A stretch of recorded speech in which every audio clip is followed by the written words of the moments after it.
Hello students, welcome to our channel Geo for You and we are back with a new video, new topic। तो last video में हमने cover कर लिया था अपना nutrition topic पूरा, जिसमें हमने हेटेरोट्रॉफिक, ऑटोट्रॉफिक न्यूट्रिशन पढ़ा, न्यूट्रिशन इन ह्यूमन बींग्स पढ़ा। तो बेसिकली हमने कैसे खाना बनता है, कैसे एनर्जी बनती है, ये सब पढ़ लिया है। इवन हमने डाइजेशन प्रोसेस भी कवर कर लिया है। नाउ आज हमारा नेक्स्ट टॉपिक है लाइफ प्रोसेस का रेस्पिरेशन, और ये आपका अप्रॉक्स लेक्चर 5 है, क्योंकि फर्स्ट वीडियो है हमारी सिलेबस की, then we have a introduction video and then we have nutrition के 2 topic, then next is your nutrition के नेक्स्ट 2 टॉपिक्स। तो आपकी टोटल 4 वीडियोस आ चुके हैं। अगर आपने अभी तक नहीं देखी है तो जाकर उसको देख लो, then come to this video जिसमें आपको मैं आज रेस्पिरेशन का टॉपिक समझाने वाली हूँ। तो बेसिकली हमने अभी तक देखा कि एनर्जी कैसे हम फूड को इनटेक करके ले रहे हैं। तो बेसिकली एनर्जी लेने के लिए हमारा एक प्रोसेस है, लाइफ प्रोसेस का ही वन ऑफ द प्रोसेस। जो पहला प्रोसेस था वो न्यूट्रिशन था, next process is your respiration.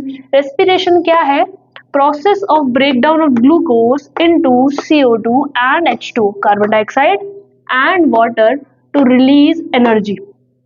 मतलब इस प्रोसेस में क्या हो रहा है, अब रेस्पिरेशन से कुछ बच्चे सोचते हैं कि दैट इज द ब्रीथिंग जो हम कर रहे हैं, सांस लेना सांस छोड़ना, दैट इज योर रेस्पिरेशन। हाँ, वो रेस्पिरेशन है, बट वो रेस्पिरेशन का एक पार्ट है जिसको आप ब्रीदिंग बोलते हो।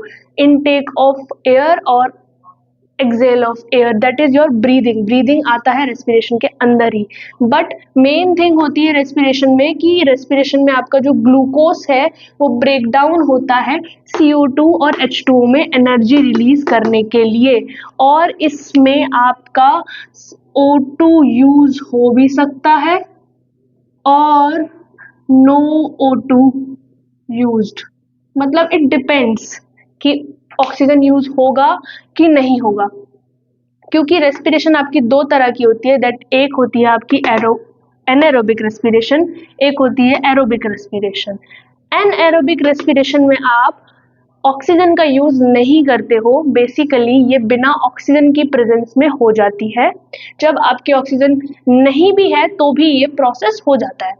एंड एरोबिक रेस्पिरेशन में आपका ऑक्सीजन जो है कंपल्सरी होता है। तो आइए पढ़ लेते हैं फटाफट से। Aerobic anaerobic respiration, the process of breakdown of glucose firstly into the pyruvate occurs into cytoplasm. Further, pyruvate convert into ethanol and carbon dioxide. Occurs in yeast during fermentation in the presence of oxygen to produce energy. तो basically anaerobic process, anaerobic respiration क्या है? Anaerobic respiration में glucose आपका pyruvate में convert होता है, जैसे कि मैंने आपको यहाँ बताया ग्लूकोज जो है पायरुवेट में कन्वर्ट हो रहा है। उसके बाद पायरुवेट आपका कन्वर्ट हो रहा है इथेनॉल और कार्बन डाइऑक्साइड में। तो देखो, एक चीज मैं आपको बता देती हूँ,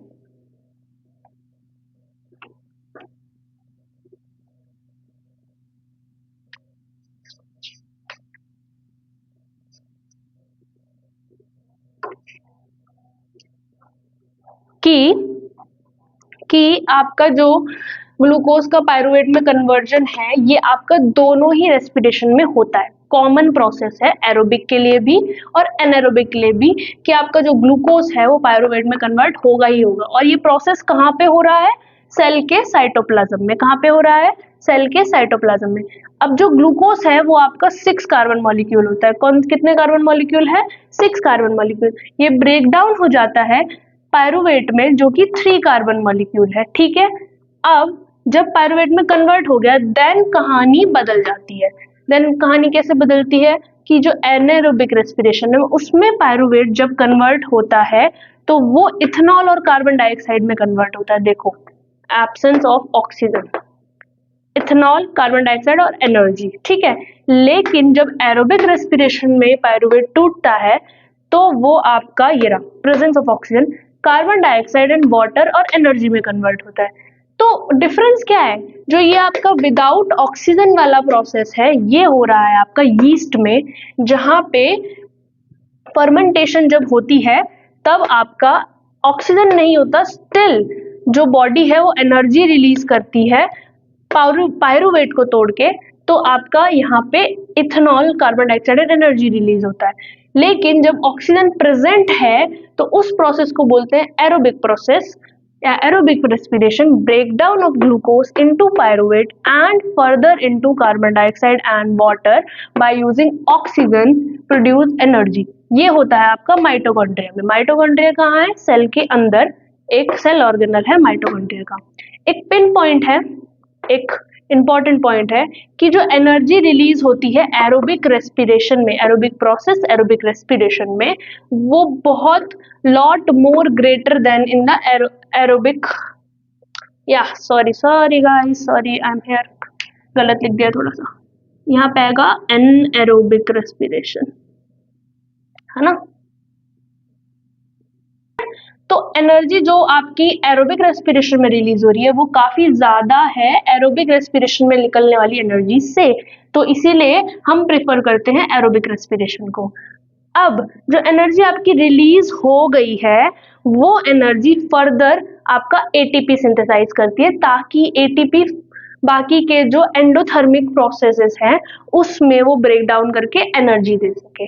ठीक है, तो अब ये तो था एरोबिक और एनारोबिक रेस्पिरेशन। आपकी एनएरोबिक रेस्पिरेशन के अंदर भी एक रेस्पिरेशन और आती है जिसमें आपको ऑक्सीजन होता है लेकिन कम अमाउंट में होता है, लैक ऑफ ऑक्सीजन होता है, एब्सेंस ऑफ ऑक्सीजन नहीं होता। ठीक है, तो मैंने यहाँ पे एक फ्लो चार्ट बना रखा है, उससे आपको समझ में आ जाएगा। जो मैंने आपको बताया कि ग्लूकोज पायरुवेट में कन्वर्ट हुआ, ये साइटोप्लाज्म का प्रोसेस है। फिर पायरुवेट जो है आपका 3 चीजों में डिवाइड हो गया। ये तीनों ही अलग अलग प्रोसेसेस हैं। एब्सेंस ऑफ प्रोसेस जो था, जो कि आपका एनारोबिक रेस्पिरेशन है, लेकिन लैक ऑफ ऑक्सीजन जो ये भी एक एनारोबिक रेस्पिरेशन का ही पार्ट है, लेकिन यहाँ पे क्या होता है, ऑक्सीजन की थोड़ी सी कमी हो जाती है। ऑक्सीजन की कमी होती है, ना कि ऑक्सीजन बिल्कुल ही नहीं होता है। तो लैक ऑफ ऑक्सीजन की प्रेजेंस में, जो कि हो किस में रहा है, मसल सेल्स में, क्या प्रोड्यूस करता है, लैक्टिक एसिड और एनर्जी। अब ये जो लैक्टिक एसिड है ना, ये मसल में क्या करता है, क्रैम्प्स लाता है। आपने देखा होगा कि जब आप रनिंग करते हो या आप एक्सरसाइज करते हो बहुत ज्यादा, तो होता क्या है कि आपके आधे दिन के बाद या अगले दिन क्या होता है, पेन होता है मसल्स में, उठने में, बैठने में। देखा होगा ना, आप रनिंग करके आए हो, आपने अचानक से आज रनिंग करी, रोज आप रनिंग नहीं करते हो, आपने एकदम से रनिंग करी, तो नेक्स्ट डे क्या होगा, आपके पैरों की मसल्स में क्या होगा, क्रैम्प्स हो जाएंगे। क्रैम्प्स हो जाते हैं मतलब कि लैक्टिक एसिड जो है वहां पे जम जाता है, प्रेजेंस हो जा मतलब आ जाती है लैक्टिक एसिड की। उससे क्या होता है, आपके पेन होता है। ठीक है, तो ये होता है जब ऑक्सीजन की कमी थोड़ी सी हो जाती है। और ऑक्सीजन की कमी कैसे होती है कि सडनली आप रेगुलरली जो काम कर रहे हो उससे कुछ अलग काम किया है जिसमें ऑक्सीजन थोड़ा ज्यादा चाहिए, जितना ऑक्सीजन आपकी बॉडी में नहीं होता है, तो ऑक्सीजन कम होता है, इसीलिए ये वाला प्रोसेस हो जाता है जिसमें आपका लैक्टिक एसिड प्रोड्यूस हो जाता है। ठीक है, तो चलो इसको नोट कर लो, फिर आगे बढ़ते हैं।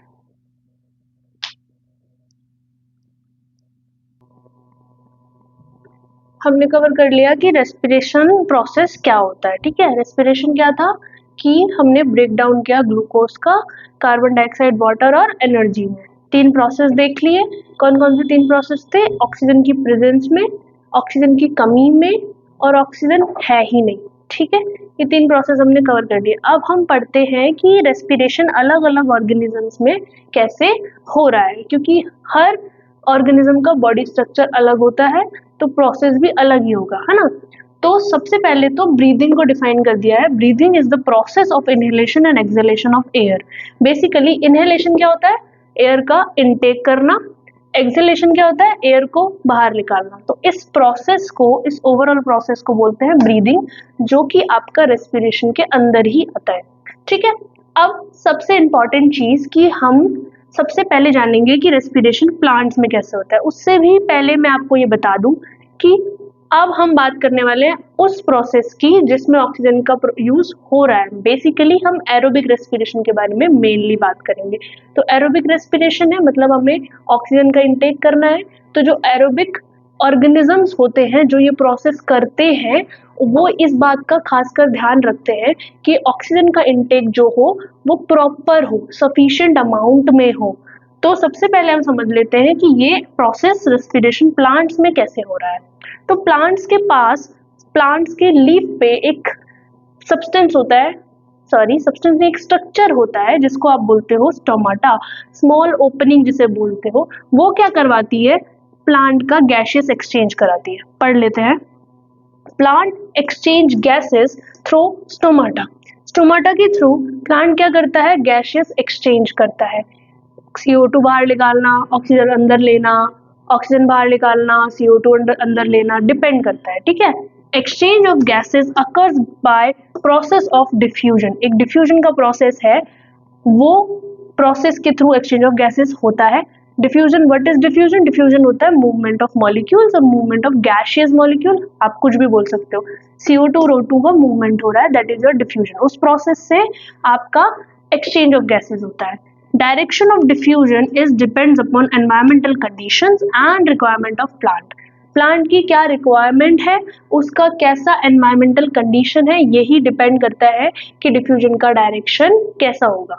क्या चीज अंदर जाएगी, क्या चीज बाहर जाएगी, that totally depends on your environmental conditions and requirement of plants.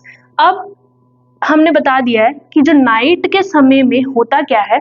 देखो, जो आपका प्लांट है उसके अंदर दोनों प्रोसेस होते हैं, रेस्पिरेशन भी होता है और आपका फोटोसिंथेसिस भी होता है। लेकिन रेस्पिरेशन कब होता है? फोटोसिंथेसिस ही होता रहता है आपका तो पूरा दिन भर, है ना। सनलाइट की प्रेजेंस में हम क्या बोलते हैं, फोटोसिंथेसिस होता है। क्यों? क्योंकि वो एक प्रोसेस है जिससे आप ऑटोट्रॉफिक न्यूट्रिशन, जो न्यूट्रिशन बना रहे हो, अपना ग्लूकोज बना रहे हो, है ना। तो फिर रेस्पिरेशन कब होती है?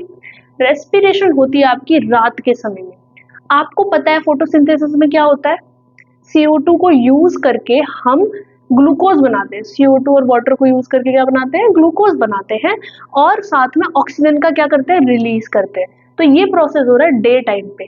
लेकिन रात को क्या हो रहा है, अब रात को सनलाइट तो है नहीं, तो हम क्या करते हैं, मतलब हम नहीं करते, प्लांट्स क्या करते हैं, सनलाइट नहीं है तो ये क्या करते हैं, रेस्पिरेशन का प्रोसेस शुरू कर देते हैं। कैसे? ये क्या कर रहे हैं, अब रात के समय में ऑक्सीजन का इनटेक कर रहे हैं, ऑक्सीजन ले रहे हैं और CO2 निकाल रहे हैं। तो वही बताया है कि एट नाइट नो फोटोसिंथेसिस, कोई फोटोसिंथेसिस नहीं हो रहा है, तो CO2 एलिमिनेट्स होगी। क्या होगी? CO2 रिलीज होगी। ठीक है, ऑक्सीजन लेगा रात के समय में। एंड डे टाइम पे क्या होता है, फोटोसिंथेसिस हो रही है तो ऑक्सीजन रिलीज होता है। तो जो आपका प्लांट है वो इस तरीके से रेस्पिरेशन करता है, दिन के समय में नहीं करता है, रात के समय में करता है, और रात को ही CO2 एलिमिनेट होती है। ठीक है। तो हम रेस्पिरेशन इन ह्यूमन पे बढ़ने से पहले एक छोटा सा टॉपिक है जो मैंने यहाँ लिखा नहीं है, वो हम NCERT से रीड कर लेंगे, समझ लेते हैं। देखो, ह्यूमंस पे जाने से पहले हम ये समझते हैं दो तरह के ऑर्गेनिज्म होते हैं, एक होता है टेरेस्ट्रियल ऑर्गेनिज्म और एक होता है एक्वाटिक ऑर्गेनिज्म, है ना। टेरेस्ट्रियल एनिमल और एक्वाटिक एनिमल भी बोल सकते हो। तो अब इनमें क्या डिफरेंस होता है, ये लोग कैसे रेस्पिरेशन करते हैं।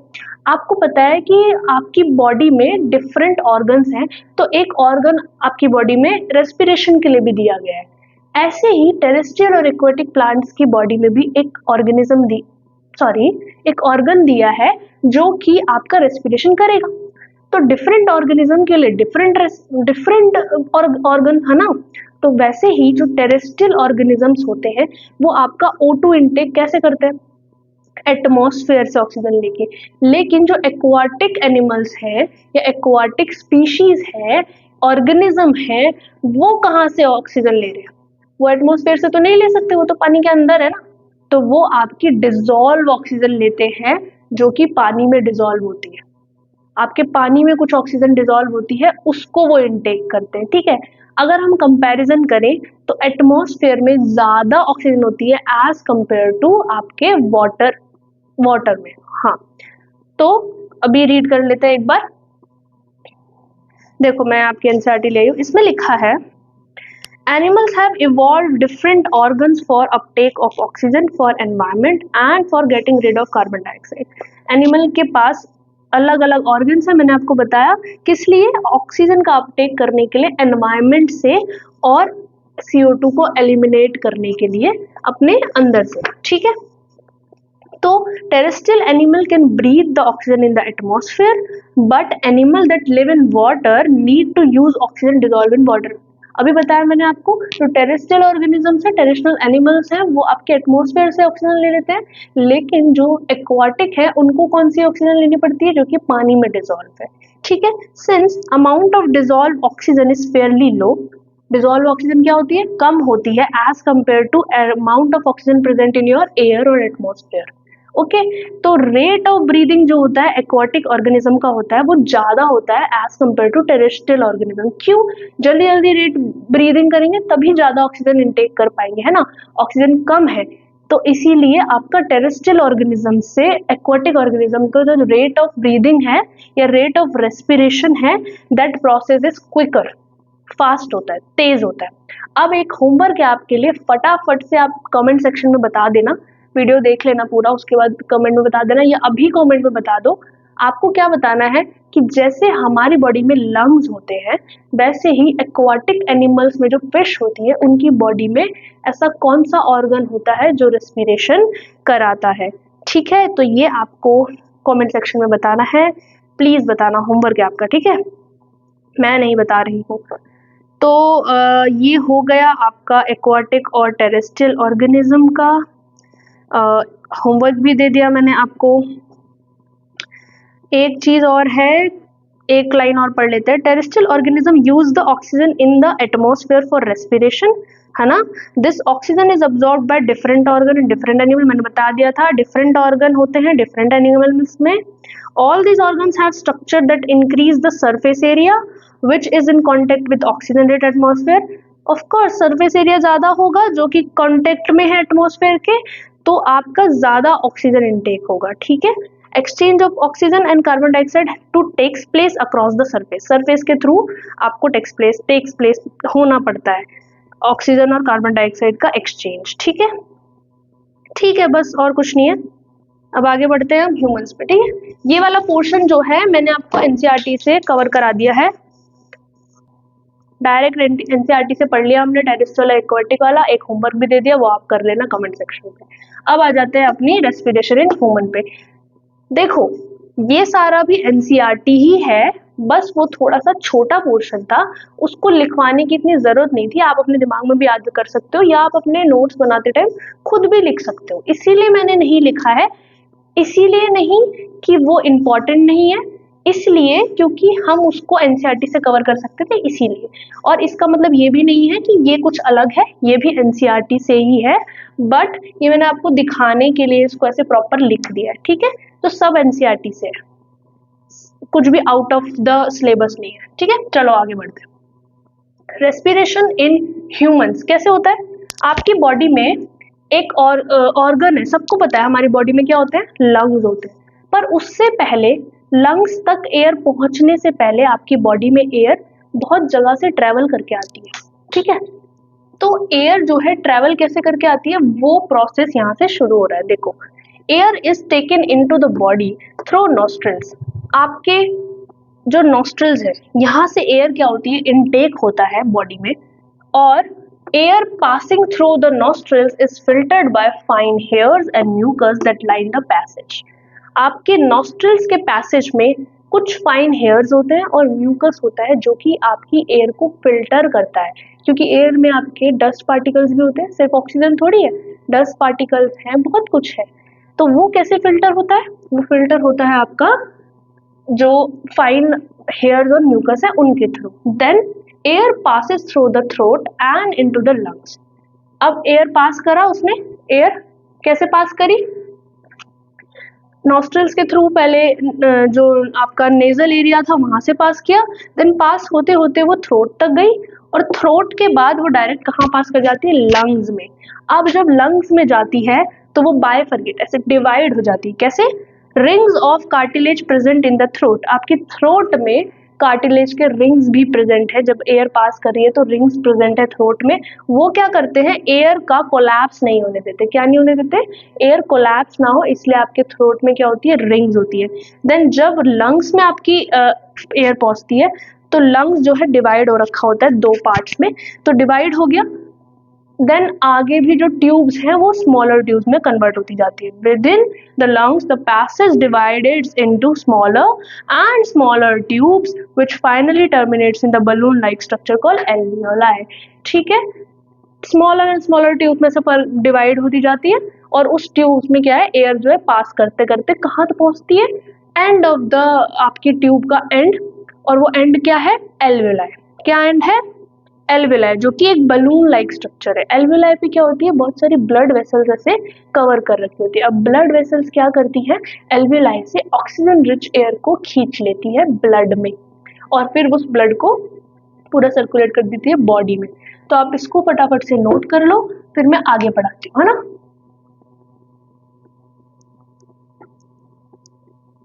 ठीक है, तो हमने देखा कि लास्ट आपका जो रेस्पिरेटरी सिस्टम की ट्यूब्स होती हैं वो कहाँ पे एंड हो जाती है, एल्वियोलाई पे एंड हो जाती है। एल्वियोलाई क्या है, एक बलून लाइक स्ट्रक्चर है जिसके आसपास ऐसे ब्लड वेसल्स कनेक्ट होती है। ये एंड है आपकी रेस्पिरेशन में जो ट्यूब्स हैं, लंग्स के अंदर जो ट्यूब्स हैं जिसको आप ब्रोंकियोल्स भी बोलते हो, वो ट्यूब्स जो है एंड हो जाती हैं एक एल्वियोलर सैक पर जो कि गैसियस एक्सचेंज कराता है। Alveoli provide a surface where the exchange of gases takes place। मैंने बताया अभी आपका एक ऐसा सरफेस प्रोवाइड करता है जहाँ पे क्या होता है, एक्सचेंज ऑफ गैसेस होता है। Walls of alveoli contain an extensive network of blood vessel। अब जो एल्वियोलाई की वॉल होती है उसपे बहुत सारा नेटवर्क होता है, बहुत ज्यादा ऐसे नेटवर्क से सराउंडेड होती है आपकी ब्लड वेसल्स। ठीक है, when we breathe in we lift our ribs and flatten our diaphragm। अब हमारे जो लंग्स होते हैं उनके नीचे से डायफ्राम्स लगे होते हैं, डायफ्राम लगा होता है। ठीक है, तो जो हमारी रिब्स होती है, रिब केज जो कि आपका रिब्स होती है, वो क्या हो जाती है, जैसे ही हम ब्रीथ करते हैं, हम एयर अंदर लेते हैं या ऑक्सीजन अंदर लेते हैं, तो क्या होता है, हमारी जो रिब्स होती हैं वो लिफ्ट हो जाती हैं, ऐसे आगे को हो जाती हैं, है ना, जब हम सांस लेते हैं। और आपका जो डायफ्राम होता है वो फ्लैटन हो जाता है। क्या हो जाता है, फ्लैट हो जाता है। एंड चेस्ट कैविटी हो जाती है बड़ी। क्यों हो जाती है चेस्ट कैविटी बड़ी, क्योंकि आपने एयर का इनटेक किया है। ठीक है, air is sucked into the lungs and filled the expanded alveoli. अब जो एल्वियोलाई है उसको फिल कर देती है एयर, लंग्स के अंदर आ जाती है। सक्ड इसलिए यूज किया है वर्ड क्योंकि आप सक कर लेते हो, ले लेते हो अंदर को, और फिर एल्वियोलाई क्या हो जाती है, फिल हो जाती है एयर से। The blood brings CO2 from the rest of the body for release into the alveoli। अब जो ब्लड कर रहा है, क्या कर रहा है, बाकी पूरी बॉडी में से CO2 ला रहा है, कार्बन डाइऑक्साइड ला रहा है एल्वियोलाई को देने के लिए, ताकि एल्वियोलाई वापस बाहर ले जाए CO2 को, है ना। ब्लड ये काम कर रहा है। फिर O2 in alveoli air is taken up by blood to transport to all of the cell in the body।